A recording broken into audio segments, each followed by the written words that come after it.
Laura aprendió a reconocer el sonido de la pobreza antes de verla. Era el rechinar suave de las sandalias en la vereda caliente, el zumbido viejo del ventilador que no alcanzaba para espantar el verano, el golpe hueco de la olla cuando la alacena quedaba casi vacía. Pero también era el sonido de su madre, Rosa, cantando bajito mientras lavaba ropa ajena, como si la dignidad se pudiera colgar en el patio y secar al sol.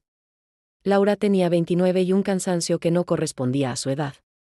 Trabajaba como supervisora administrativa en un hospital público de esos donde la gente llega con miedo y sale con fe a medias, y aún así ella encontraba orgullo en su rutina: ordenar, cuadrar, rescatar del caos lo que pudiera rescatarse. En su escritorio, una foto pequeña de su hermano menor, Daniel, con el uniforme del colegio, recordándole por qué no podía rendirse. Daniel soñaba con estudiar ingeniería. Daniel todavía creía que el mundo era un lugar justo si uno se esforzaba lo suficiente. La semana en que todo se rompió, Laura llevaba 3 noches durmiendo mal por una tos persistente de Rosa. Su madre decía que era un resfriado tonto, pero Laura veía el hundimiento de los hombros, el color apagado en la piel, la manera en que le costaba subir las escaleras. A Rosa le gustaba minimizar el dolor para no preocupar a nadie, como si preocuparse fuera un lujo. Fue esa misma semana cuando el hospital recibió una donación grande y, con ella, la visita de la Fundación San Gabriel, ese nombre elegante que aparecía en pancartas y noticieros. Ayuda para los que más lo necesitan, decía el lema, y detrás del lema estaba Ricardo Figueroa, el director de la fundación, con su sonrisa blanca de hombre que nunca ha contado monedas en una caja de fósforos.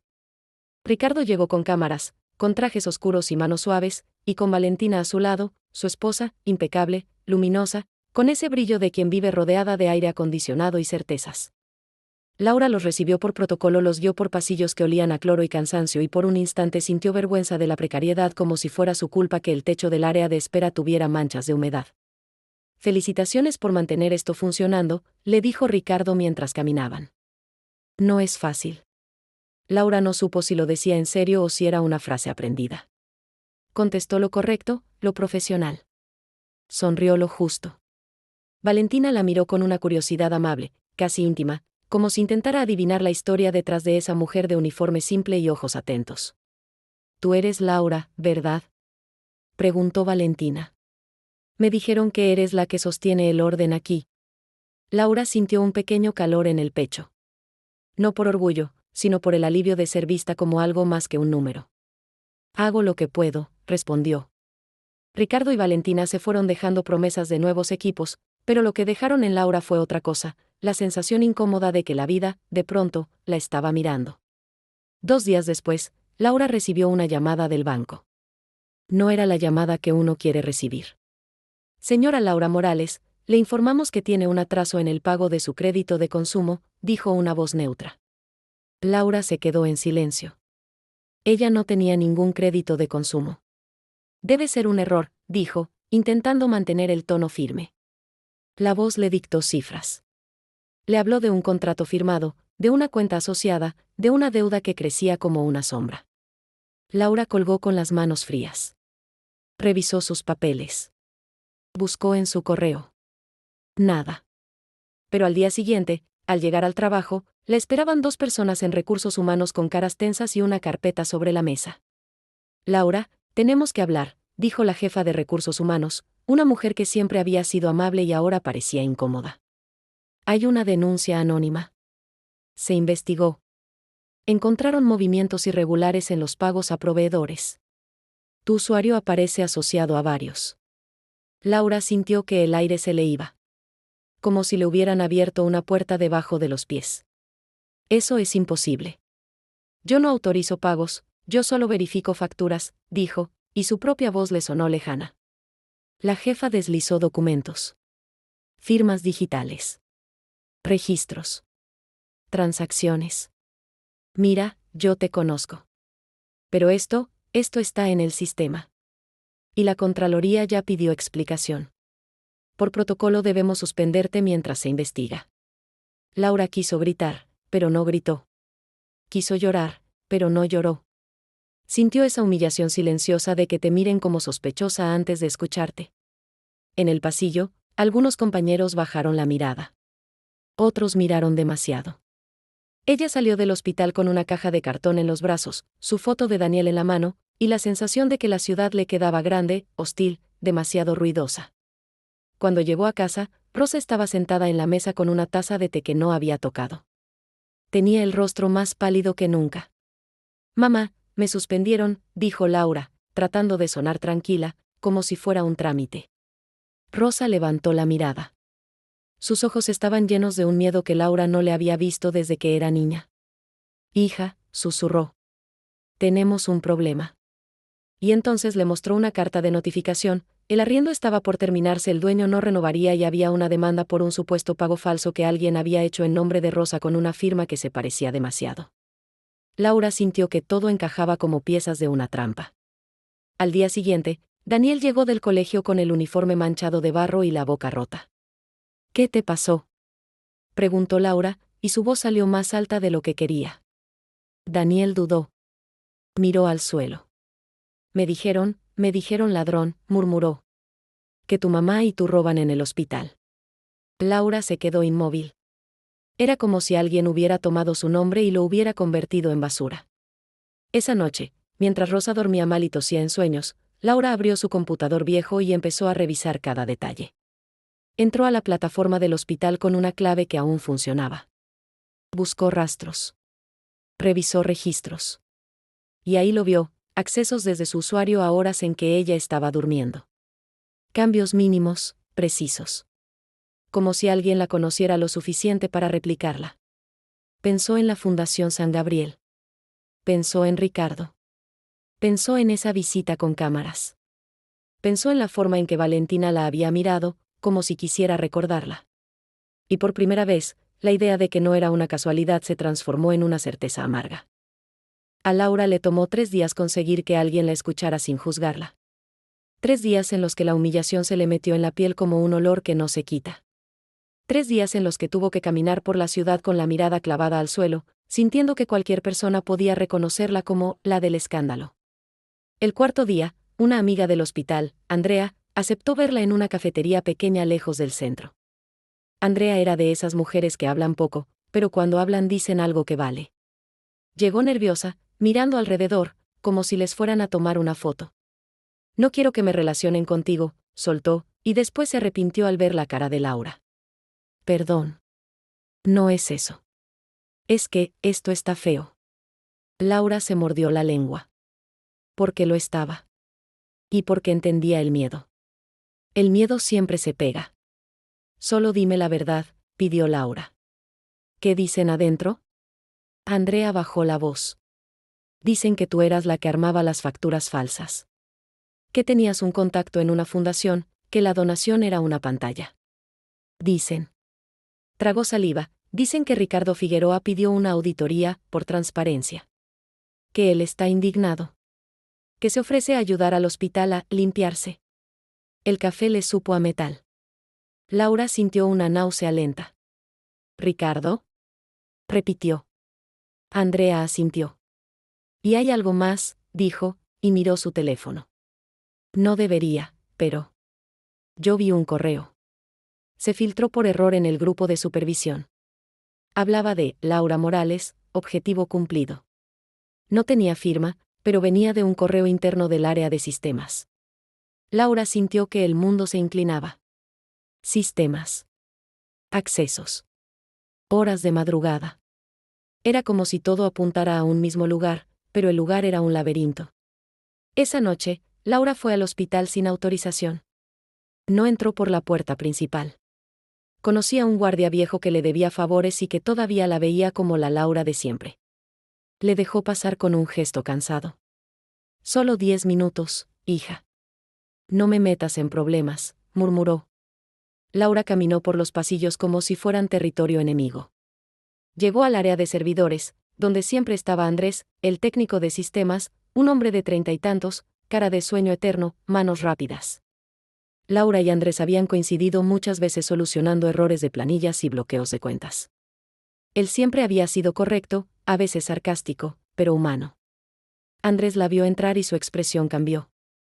«Laura, ¿qué haces aquí?», preguntó, y el nervio le quebró un poco la voz. «Necesito que me digas la verdad», soltó ella.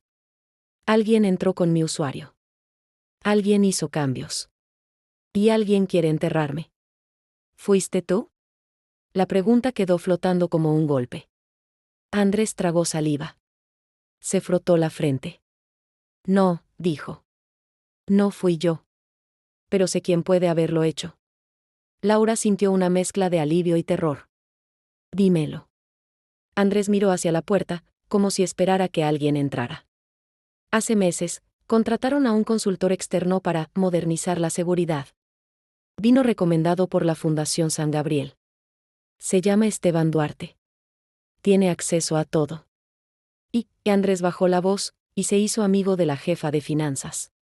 Laura sintió que su estómago se apretaba. ¿Y por qué harían esto? Andrés dudó, como si elegir palabras fuera una decisión de vida o muerte. Porque el hospital está por licitar un contrato grande de proveedores. Si hay escándalo, pueden intervenir. Cambian directiva. Cambian decisiones. Y la fundación, Andrés se pasó la mano por el pelo, la fundación quiere manejar ese flujo de plata, para ayudar. Laura sintió rabia. Pero era una rabia fría, racional, como una cuchilla. Necesito pruebas, dijo. Andrés negó despacio. Si te ayudo, me destruyen. Tengo hijos, Laura. ¿Y tú? Tú ya estás marcada. Laura lo miró fijamente, con un dolor que se mezclaba con algo más, una determinación que le estaban haciendo desde lo peor. ¿Y si no hago nada? Preguntó. ¿Si me quedo quieta? ¿Quién me devuelve el nombre? ¿Quién le devuelve a Daniel la tranquilidad? ¿Quién le devuelve a mi mamá el aire? Andrés bajó la vista. Su silencio era una derrota. Laura salió del hospital con el corazón golpeándole el pecho. No tenía pruebas, solo sospechas.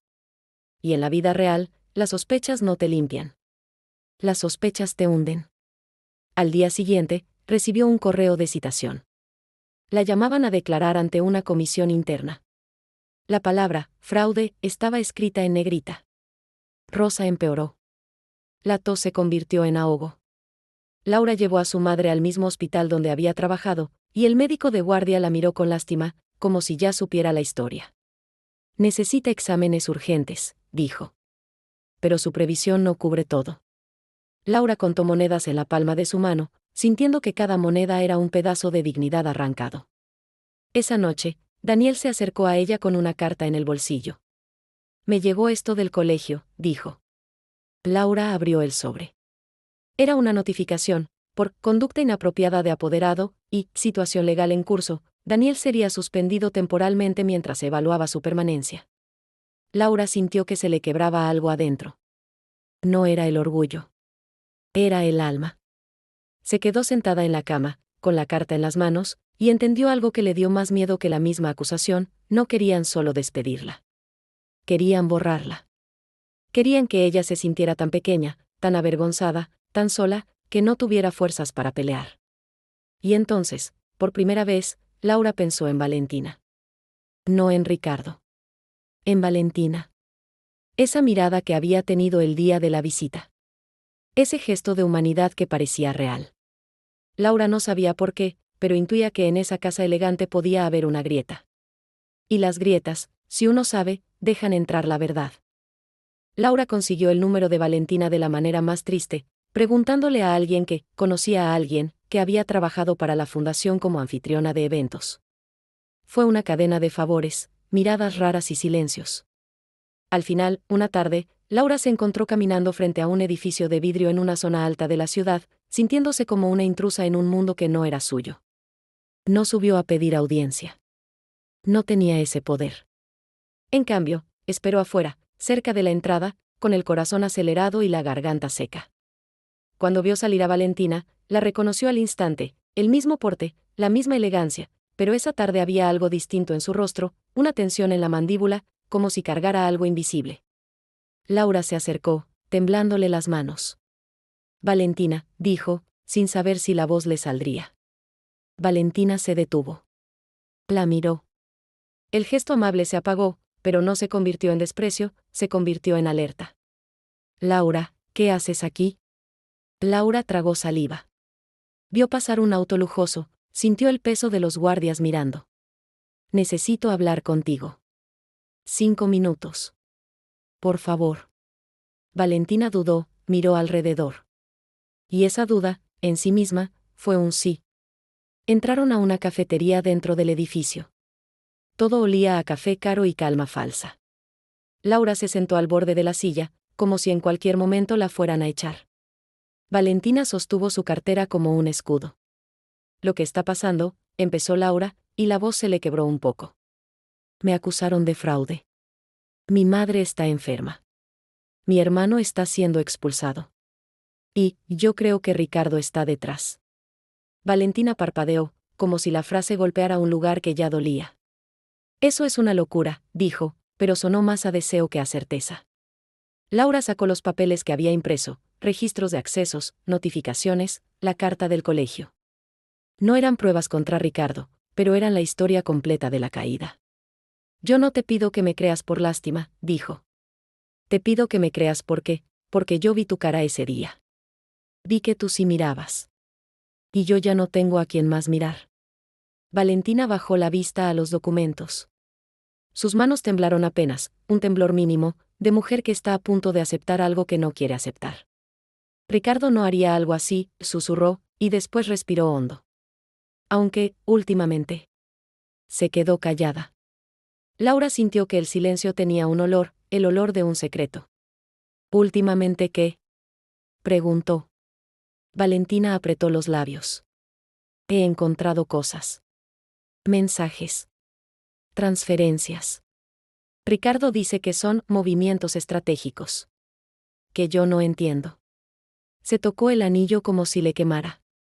Y, hay alguien. Un hombre que aparece mucho. Esteban.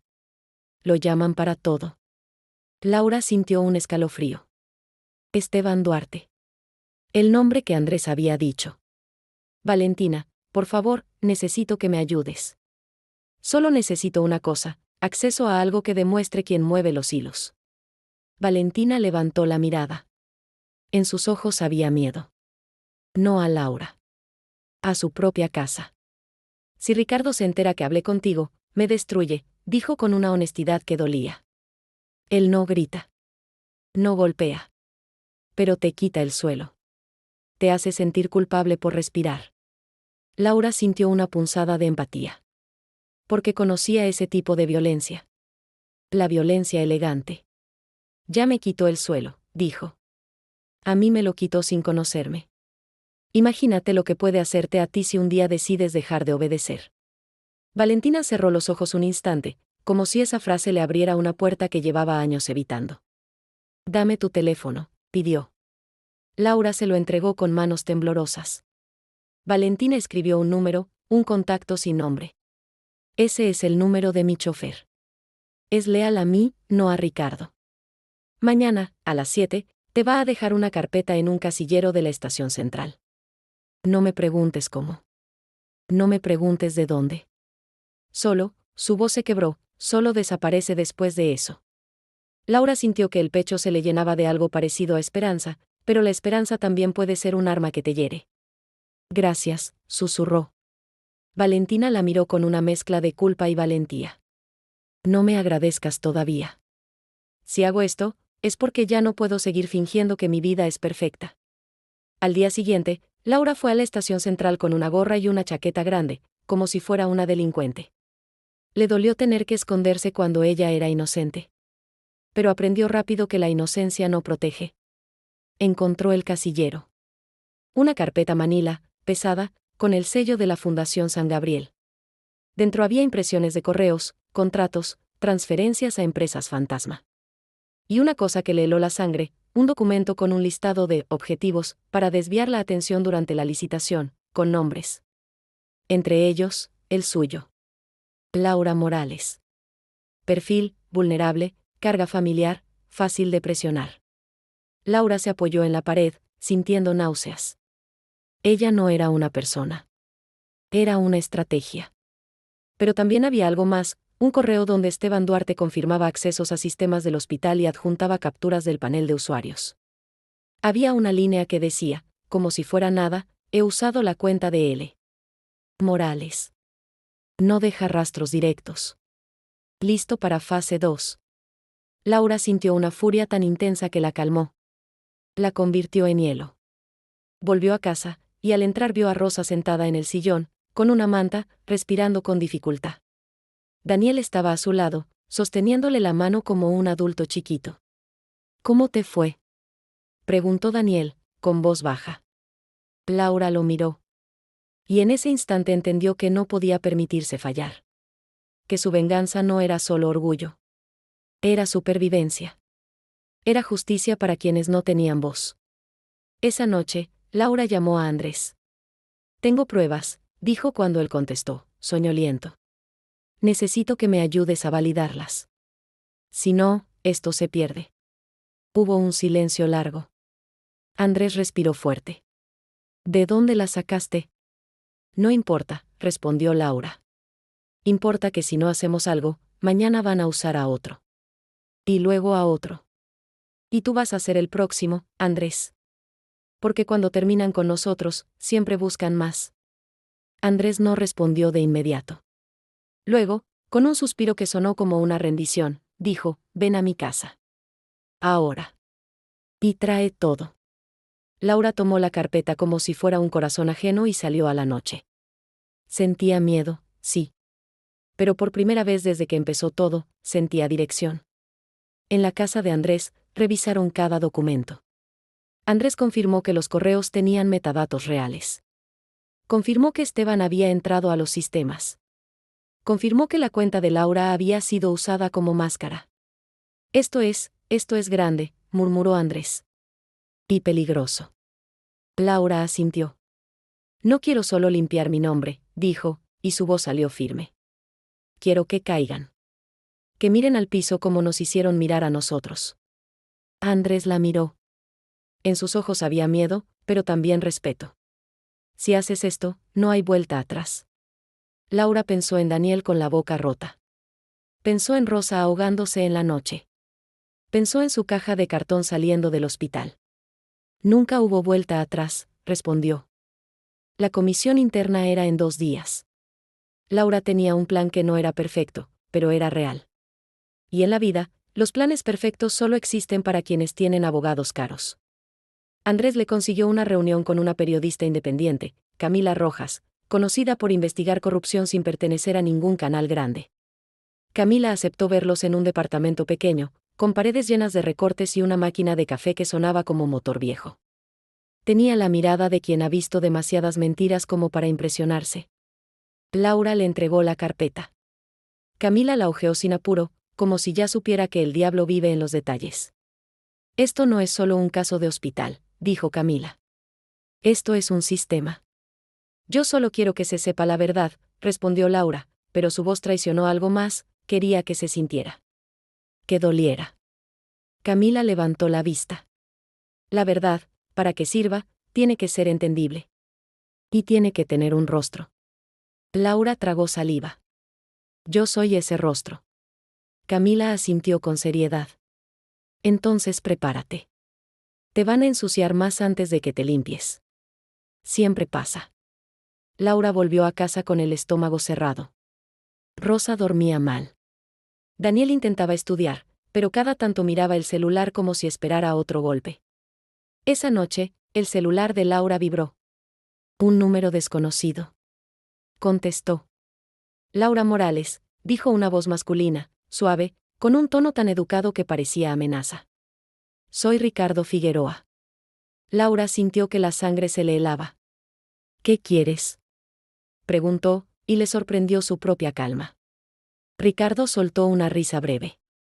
Te llamo para ofrecerte una salida elegante. Esto se ha descontrolado. A veces, el sistema se equivoca. Tú puedes ayudar a que esto se cierre sin daño. ¿Sin daño?, repitió Laura, y sintió una chispa de rabia. Ya me destruiste. Ricardo hizo una pausa. Su voz se volvió más baja, casi íntima. No te hagas la heroína. Nadie gana contra una maquinaria. Luego, con suavidad venenosa. Además, tu madre está delicada, ¿no? Qué pena, sería terrible que el estrés la empeore. Laura apretó el teléfono con tanta fuerza que le dolieron los dedos. ¿La estás amenazando?, susurró. Yo no amenazo, Laura. yo observo.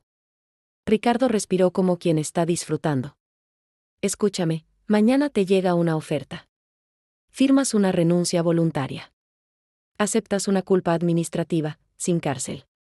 A cambio, tu hermano vuelve al colegio, tu madre recibe atención en una clínica privada, y tú desapareces en silencio. ¿Qué dices? Laura cerró los ojos. Sintió ganas de llorar, pero no por miedo. Por asco. Digo que vas a caer, respondió. Hubo un silencio. Luego la voz de Ricardo perdió la suavidad por primera vez. Te estás equivocando. Y volvió la calma. Te doy una última oportunidad. Por tu familia. Laura colgó sin despedirse. Se quedó con el teléfono en la mano, respirando rápido. Andrés le había dicho que no había vuelta atrás. Ricardo lo acababa de confirmar. Al día siguiente, la oferta llegó. Un documento enviado por correo, renuncia, acuerdo de confidencialidad, y un párrafo donde Laura asumía irregularidades no intencionales. Daniel lo vio en la mesa y se puso pálido.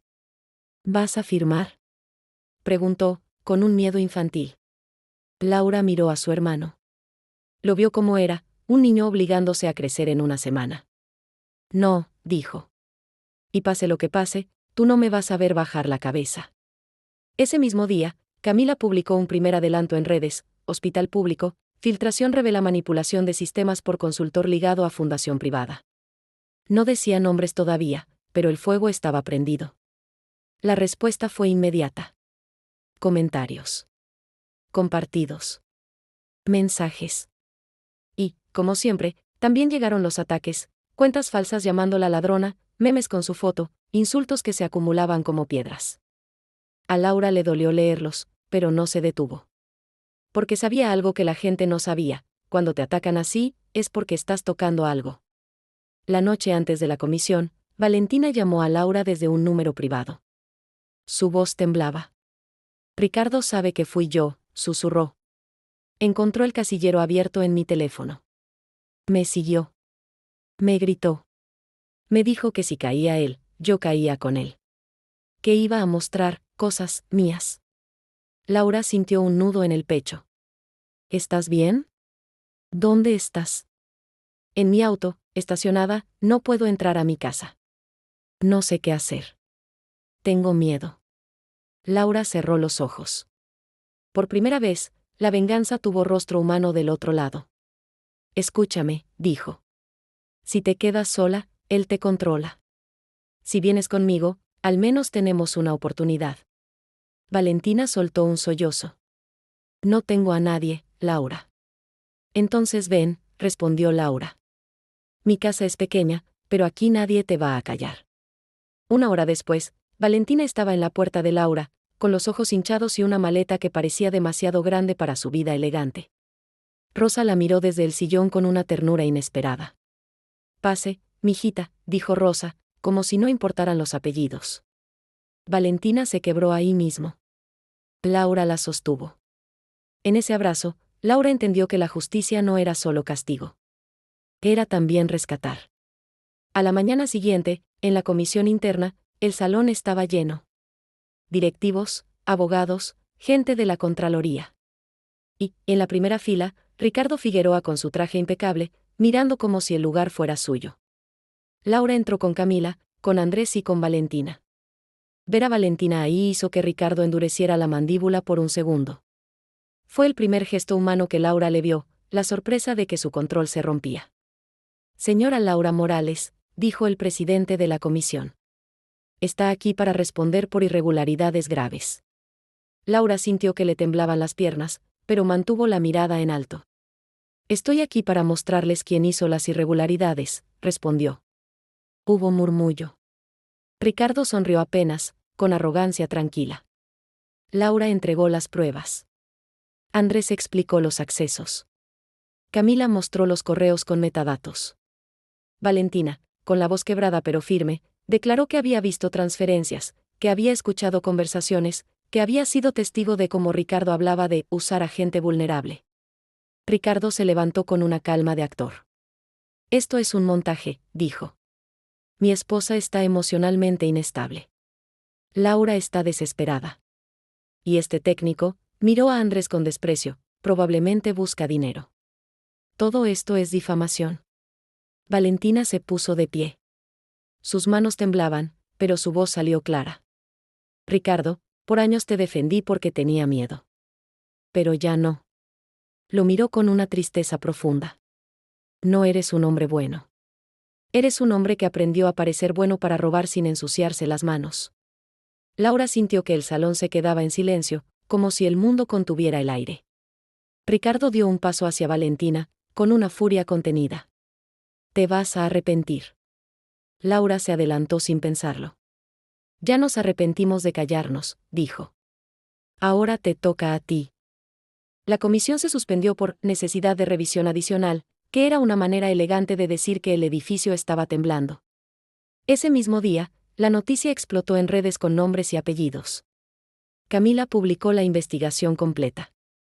Y cuando el nombre de Ricardo Figueroa apareció asociado a empresas fantasma, desvíos y manipulación de sistemas, la máscara se rajó en público. Laura pensó que eso sería el final. Pero no lo fue. Porque las personas como Ricardo no caen con dignidad, patalean, muerden, arrastran a otros. Esa noche, mientras Laura intentaba hacer dormir a Rosa y Daniel, el celular volvió a vibrar. Un mensaje de un número desconocido: te advertí. Sal a hablar conmigo o tu madre paga el precio. Laura sintió que el corazón se le detenía. Corrió a la pieza de Rosa. Su madre respiraba con dificultad, pero estaba ahí. Daniel estaba dormido. Valentina, que se había quedado en el sofá, vio la cara de Laura y se levantó de golpe. ¿Qué pasó? Laura le mostró el mensaje. Valentina se tapó la boca. Él es capaz, susurró. No por amor, por orgullo. Andrés llegó a los minutos, alertado por Laura. Camila también, como si ya supiera que el peligro crece justo antes del amanecer. No puedes ir sola, dijo Andrés. No voy a ir, respondió Laura. Pero tampoco voy a quedarme esperando. Camila tomó el teléfono de Laura. Si quiere hablar, que hable. Pero lo hacemos en terreno controlado. Con grabación. Con testigos. Con todo. Laura sintió miedo, sí. Pero era un miedo distinto, un miedo que ya no la paralizaba. Concertaron un punto de encuentro en un estacionamiento público cerca del río, un lugar iluminado, con cámaras de seguridad. Camila llevaba micrófonos pequeños. Andrés, su laptop. Valentina, una valentía que no sabía que tenía. Ricardo llegó en un auto oscuro. Bajó con un abrigo caro y ojos encendidos. Al ver a Valentina junto a Laura, su rostro se tensó. Qué bonito, dijo con sarcasmo. La familia de los fracasados. Laura dio un paso adelante. Deja a mi madre fuera de esto. Ricardo soltó una risa seca. Tu madre ya está fuera de todo, Laura. Es cuestión de tiempo. Pero tú te creíste protagonista. La miró con desprecio. ¿De verdad piensas que porque una periodista subió un post yo voy a caer? Tengo amigos. Tengo jueces. Tengo donantes. Se acercó más, tengo el poder de hacer que mañana vuelvas a ser la ladrona. Camila levantó el teléfono, visible. Está siendo grabado, Ricardo, dijo con calma. Ricardo se detuvo. Por un segundo, su arrogancia titubeó. Luego sonrió, como si la grabación no le importara. Grave, dijo. La verdad es flexible. Se dobla con dinero. Valentina avanzó, con lágrimas en los ojos. Ricardo, basta. Ricardo la miró como si fuera una decepción personal. Tú cállate. Todo lo que tienes es por mí. Valentina respiró hondo. Su voz salió rota, pero firme. Todo lo que tenía era una jaula bonita. Y hoy prefiero estar en una casa pequeña con gente real que en tu mansión llena de mentira. Ricardo apretó la mandíbula. Miró a Laura. ¿Sabes cuál es tu error? Dijo. Creer que esto se trata de justicia. Esto se trata de quién puede aplastar a quién. Laura lo miró de frente. Y en vez de gritar, en vez de temblar, habló con una calma que hasta ella se sorprendió de tener. No, mi error fue pensar que mi vida valía menos porque era pobre. Su voz se quebró apenas. Mi madre me enseñó que uno puede estar roto y aún así ser digno. ¿Y tú eres rico y estás vacío? Ricardo se quedó inmóvil un segundo. Luego dio un paso hacia ella, demasiado cerca. No sabes con quién te metiste. Laura sintió el impulso de retroceder. Pero no lo hizo. Porque entendió que si retrocedía ahí, retrocedería para siempre. Sí sé, dijo. Me metí con un hombre cobarde. Porque el valiente no necesita destruir a otros para sentirse grande. Ricardo levantó la mano, no para golpearla, sino para señalarla como si fuera basura. Te voy a arruinar. Y entonces Andrés, que estaba detrás, levantó su laptop. Ya no, dijo Andrés. Ricardo lo miró confundido. Andrés apretó una tecla y mostró en pantalla algo que Laura no había visto hasta ese momento, un registro completo, descargado esa noche, con las conexiones de Esteban Duarte a los servidores del hospital, con direcciones IP vinculadas a una oficina de la fundación. Era la pieza que faltaba. La prueba técnica que convertía la historia en evidencia. Camila sonrió apenas, como quien ve caer la primera ficha de dominó. Ricardo se puso pálido. Por primera vez, el hombre que parecía intocable tuvo cara de humano asustado. Eso es ilegal, murmuró, y su voz ya no era elegante.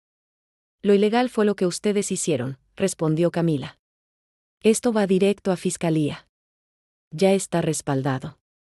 Ricardo miró alrededor, como si buscara una salida. Y entonces hizo lo que hacen los que se creen dueños del mundo cuando pierden el control, intentó comprar el silencio. Laura, dijo, y cambió el tono, casi suplicante. Te doy dinero. Te doy trabajo. Te doy un departamento. Lo que quieras. Solo, para. Laura lo miró. Pensó en su caja de cartón. Pensó en la carta del colegio. Pensó en las noches de tos de rosa. Y sintió algo inesperado, no solo odio. Sintió lástima. Porque Ricardo estaba tan acostumbrado a comprar almas, que no entendía una que no estuviera en venta. No quiero lo tuyo, dijo Laura. Quiero lo mío. Mi nombre. Mi vida. La tranquilidad de mi hermano. La salud de mi madre. Y quiero que otras personas no pasen por lo mismo. Ricardo apretó los labios. Sus ojos se llenaron de rabia. Entonces arde conmigo, escupió. Se dio media vuelta y se subió al auto. Se fue como llegó, rápido, oscuro, creyéndose todavía protagonista. Pero ya no lo era. Los días siguientes fueron una tormenta. Fiscalía abrió investigación. Esteban Duarte desapareció por un tiempo, pero lo encontraron intentando salir del país. Ricardo fue formalizado. La fundación quedó intervenida. El hospital, aunque herido, empezó a respirar con una honestidad nueva, dolorosa. Laura recuperó su puesto con disculpas tibias, de esas que no alcanzan para borrar la humillación. Pero el jefe del hospital, un hombre viejo que nunca la había mirado a los ojos, se le acercó un día en el pasillo. Señora Morales, dijo. Usted nos salvó de una vergüenza mayor. Y, tragó saliva, lo siento. Laura no respondió con sonrisa. Respondió con presencia. Con esa dignidad que ya no pedía permiso. Daniel volvió al colegio. El primer día, caminó con la espalda más recta. Aún así, Laura sabía que las heridas no se curan con un comunicado. Se curan con tiempo, con amor, con gente que se queda. Rosa, gracias a la presión mediática y a la intervención de una red de apoyo que se armó alrededor del caso, recibió tratamiento oportuno. No fue magia. Fue comunidad. Fue gente común moviéndose cuando la injusticia se vuelve demasiado evidente. Valentina, por su parte, empezó de cero. Dejó la mansión. Dejó el apellido como escudo. Y se quedó cerca de Laura, no como salvadora, sino como una mujer que también necesitaba redención. A veces, en las noches, Valentina se sentaba con Rosa a tomar té, y Rosa le hablaba como madre. Usted también merece paz, mijita, le decía. Una tarde, semanas después, Laura caminaba por el barrio con Daniel. El sol caía suave. Había niños jugando, vendedores gritando, vida. Y por primera vez en mucho tiempo, Laura sintió que podía respirar sin que el aire pesara. Daniel la miró y sonrió, una sonrisa tímida. ¿Sabes? Dijo. yo pensé que lo correcto era siempre agachar la cabeza para que no te peguen más. Laura se detuvo. Lo miró con ternura. A veces es más peligroso agachar la cabeza, respondió. Porque te acostumbras. Y un día ya no sabes cómo levantarla. Daniel asintió, como guardando esa frase en el lugar donde los niños guardan lo que les cambia la vida. Esa noche, Laura se sentó junto a la ventana, escuchando el barrio. Rosa dormía mejor. Valentina leía en el sofá. Andrés le mandó un mensaje: gracias por no dejarme ser cobarde. Laura sonrió, pero sus ojos se llenaron de lágrimas. No de tristeza. De alivio. De todo lo que había cargado y que por fin empezaba a soltar. Y ahí, con el corazón todavía sensible, Laura pensó en algo que no se dice lo suficiente: hay personas que te humillan para que te creas pequeño. Y hay momentos en que uno tiene que elegir si se convierte en esa versión pequeña o si, con miedo y todo, se convierte en alguien que se defiende. Porque la redención no siempre llega como un aplauso.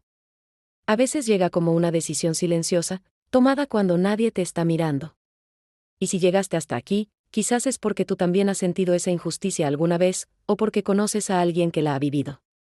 O quizás porque en el fondo todos queremos creer que la verdad, aunque tarde, puede encontrar camino. Si esta historia te movió por dentro, si te hizo pensar en alguien, cuéntame en los comentarios qué parte te dolió más y cuál fue el momento en que sentiste que Laura por fin recuperaba el alma. Compartirlo puede ayudar a que otras personas se sientan menos solas. Y si quieres seguir escuchando historias que hablan de caídas, de fuerza, de heridas y de esperanza, suscríbete al canal. Aquí, cada historia es un recordatorio de que incluso cuando te rompen, todavía puedes levantarte y volver a nombrarte con orgullo.